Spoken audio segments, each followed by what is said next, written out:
नमस्कार मेरे अधिवक्ता मित्रों, मेरा एडवोकेट फ्रेंड्स, जो लोग नए एडवोकेसी कर रहे हैं, जिन्होंने अभी रजिस्ट्रेशन कराया है, उनके लिए मैं डिफरेंट केस स्टडीज, अलग अलग तरह की केस स्टडीज लाता रहता हूं जो आपकी नॉलेज को बढ़ाए और आपके कहीं ना कहीं आपके प्रोफेशन में, एडवोकेसी के प्रोफेशन में आपको मदद करे।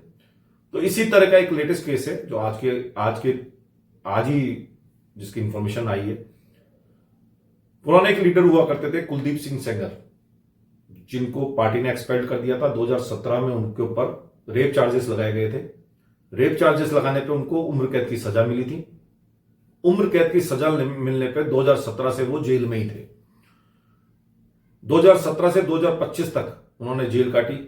जेल में होने पर उन्होंने अपील लगाई दिल्ली हाई कोर्ट को। दिल्ली हाई कोर्ट को कुछ अपील लगाई होगी कुछ कंडीशंस के साथ कि भाई मैं इस कारण से या बीमार होने का जो भी उनके कारण रहे होंगे।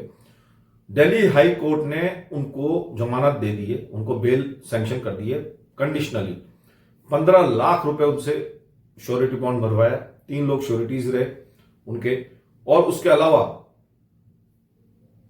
अलावा उनको उनसे कंडीशनल उनको बेल दी गई, जिसमें उनको ये कहा गया कि जो 5 किलोमीटर का रेडियस है जहां पे वो जो पीड़िता रहती है उसके 5 किलोमीटर तक आप जाएंगे नहीं, उनको परेशान नहीं करेंगे, किसी तरह की कोई धमकी नहीं देंगे उनको और उनकी मदर को, उनकी माताश्री को कोई किसी भी तरह की कोई धमकी नहीं देंगे।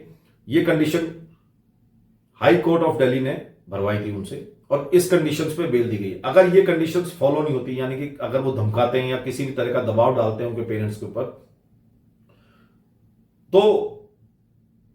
तो उनकी बेल खारिज कर दी जाएगी, कैंसिल कर दी जाएगी। तो ये आज का लेटेस्ट अपडेट था कि आदमी को चलते हुए सजा में भी अगर उसके उम्र कैद भी चल रही है तो वो अपील कर सकता है और अपील मान्य भी हो सकती है अगर हाई कोर्ट में जाए। तो ये एक आपके लिए नई लर्निंग थी और नई केस स्टडी थी जो मैं आपसे शेयर करना चाह रहा था।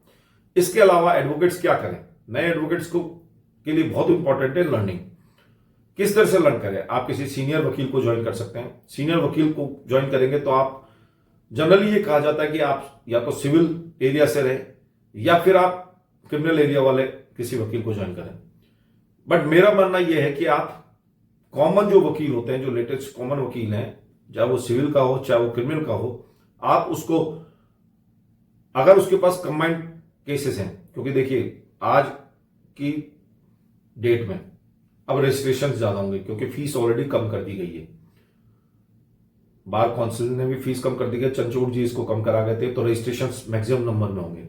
तो काफी वकील, काफी एडवोकेट्स अब आने वाले हैं जो रजिस्ट्रेशन कराने के बाद वकालत का पेशा अपनाएंगे। तो आपके लिए क्या फायदेमंद है? देखिए, एरिया चुनना तो आपके लिए बहुत लेट केस है, बहुत लेट समय है जब आप बिल्कुल परफेक्ट एरिया चुनेंगे। और एक पुराना तरीका भी था कि आप या तो सिविल में काम करें या क्रिमिनल में काम करें, और कुछ समय के बाद आप क्या करेंगे, कुछ ही अपना जो एरिया है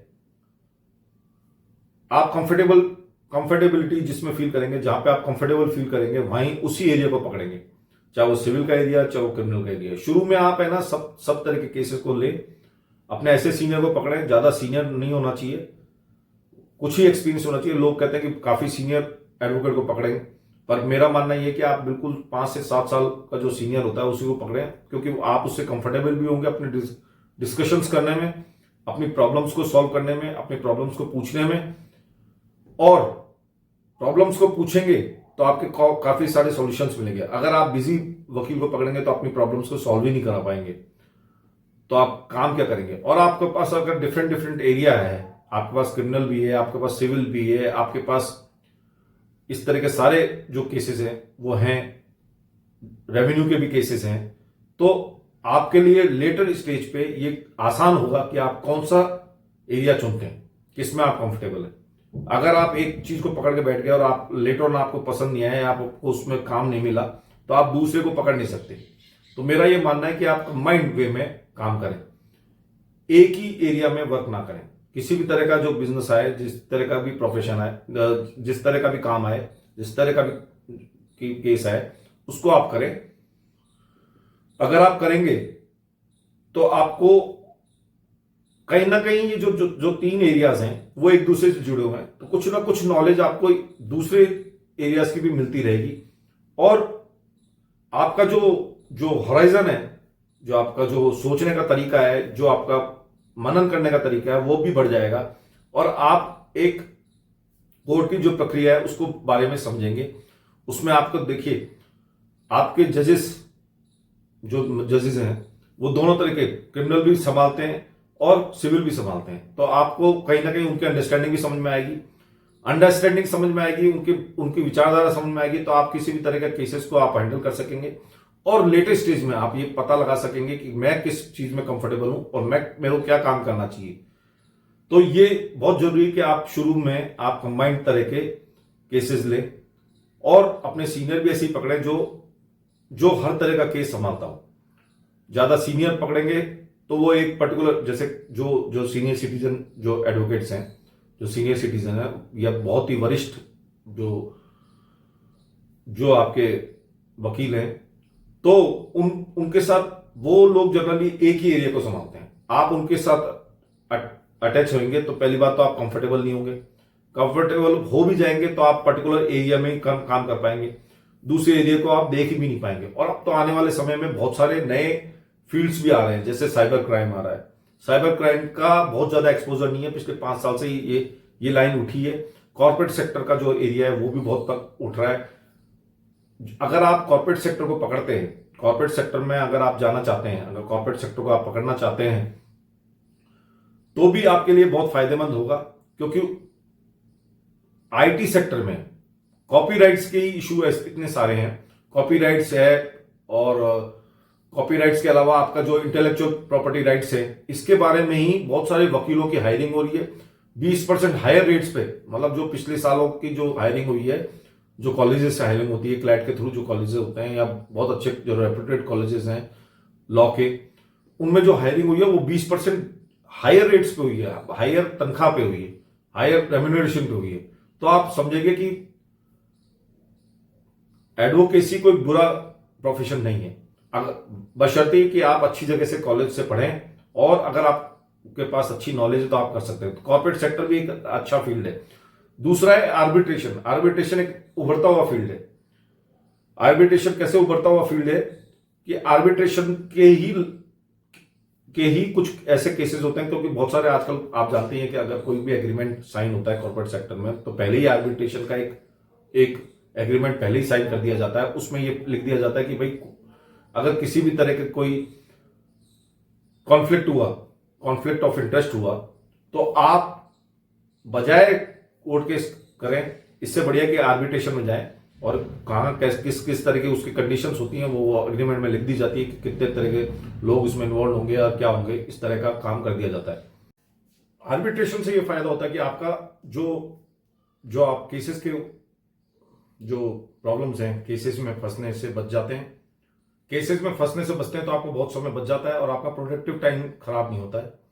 आर्बिट्रेशन के थ्रू आप अपनी कॉन्फ्लिक्ट्स को भी सॉल्व कर लेते हैं और हर नई कंपनी, जो आईटी कंपनीज हैं और ये बहुत सारी जितनी भी कंपनीज हैं, वो ये चाहती हैं कहीं ना कहीं, वो किसी भी तरह से केस पे किसी तरह से उलझना नहीं चाहती और वो ये चाहते हैं कि वो इजी गोइंग में वो इसको सॉल्व कर सकें, इस कॉन्फ्लिक्ट को सॉल्व कर सकें। हालांकि वो अच्छा पेमेंट करने के लिए भी तैयार रहती हैं। तो अगर कोई अच्छे आर्बिट्रेशन के वकील होते हैं जो आर्बिट्रेशन की पूरी एक ड्राफ्टिंग कर सकते हैं, तो उनके लिए तो बहुत अच्छा स्कोप है, आने वाले समय में बहुत अच्छा स्कोप है। इसके अलावा आप जानते हैं कि बहुत सारे हमारे बहुत सारे एडवोकेट्स ऐसे भी हैं जो डिफरेंट ऑर्गेनाइजेशंस में, जैसे कि बैंकिंग सेक्टर है, डिफरेंट सेक्टर्स में, अलग अलग तरह के सेक्टर्स में भी काम करते हैं। जैसे कि इंश्योरेंस है, इंश्योरेंस के अलावा इंश्योरेंस भी कई तरह के होते हैं, जिसमें ज्यादातर होते हैं जो मोटर व्हीकल वाला जो इंश्योरेंस है, उसमें और तरह के इंश्योरेंसेज में भी अगर स्पेशलाइजेशन है तो आपको अच्छा, आप कंपनी में भी हायर हो सकते हैं एज ए एडवोकेट और आप उसके अपोजिशन में भी, मतलब प्लेंटिफ की तरफ से भी लड़ सकते हैं और डिफेंडेंट की तरफ से भी लड़ सकते हैं। तो ये बहुत बढ़िया बात है, प्रार्थी और अप्रार्थी दोनों की तरफ से लड़ सकते हैं। तो आपको एक ये भी नया स्कोप है इंश्योरेंस कंपनीज में। इंश्योरेंस भी तरह तरह के होते हैं, हेल्थ इंश्योरेंस है, आपका मोटर व्हीकल इंश्योरेंस है, या आपके और भी तरह के इंश्योरेंस है, लाइफ इंश्योरेंस है। इनके कंपनियों में एज एन एम्प्लॉय काम कर सकते हैं। दूसरे जो हैं, जो बैंकिंग सेक्टर है, बैंकिंग सेक्टर में बहुत सारे लोन्स प्रोवाइड करती है कंपनियां, उसके लिए भी उनको एक वकील चाहिए होता है। वकील इसलिए चाहिए होते हैं क्योंकि जब लोन देते हैं तो उनको फाइलों को अप्रूवल लेनी पड़ती है कि भाई ये बंदा जो है पेमेंट करने के लायक है या नहीं है, तो वो सबसे इंपॉर्टेंट बात यह है। तो उसके लिए भी वकील हायर किए जाते हैं, वो केसेस लड़ते हैं अगर कोई आदमी पेमेंट नहीं करता और पेमेंट ना करने का तरीका ढूंढता है और कहीं ना कहीं छुपने की कोशिश करता है और पेमेंट नहीं करता है, तो उसके अगेंस्ट केस जो है वो बैंक का जो एम्प्लॉयड एडवोकेट होगा वही लड़ता है। तो आप उसमें भी प्लेंटिफ और डिफेंडेंट दोनों तरफ से लड़ सकते हैं, वो भी एक नया स्कोप है। इसके अलावा बैंकिंग इंश्योरेंस के अलावा अगर आप चाहें तो आप जो और अदर कंपनीज हैं, जो और कॉर्पोरेट जो अदर कॉर्पोरेट सेक्टर हैं, उसके लिए भी आप काम कर सकते हैं। अलग अलग फैक्ट्रीज के लिए एज एन एचआर मैनेजर की तरह भी काम कर सकते हैं, जो पीएफ वगैरह संभालता है या जो रेम्युनरेशन संभालता है, या फिर एम्प्लॉयज का जो केसेस होते हैं, लेबर लॉज वगैरह जो जानते हैं, लेबर के जो केसेस है, तो वो भी आप संभाल सकते हैं। तो इस तरह के आपके पास स्कोप, मतलब बहुत ज्यादा स्कोप है आपको कॉर्पोरेट सेक्टर में भी। तो इसी के साथ मैं क्लोज करता हूं। आपका मित्र मयंक नलूका। मेरे चैनल को लाइक करिए, सब्सक्राइब करिए और शेयर करिए अपने मित्रों के साथ। बहुत बहुत धन्यवाद। आपका दिन शुभ रहे।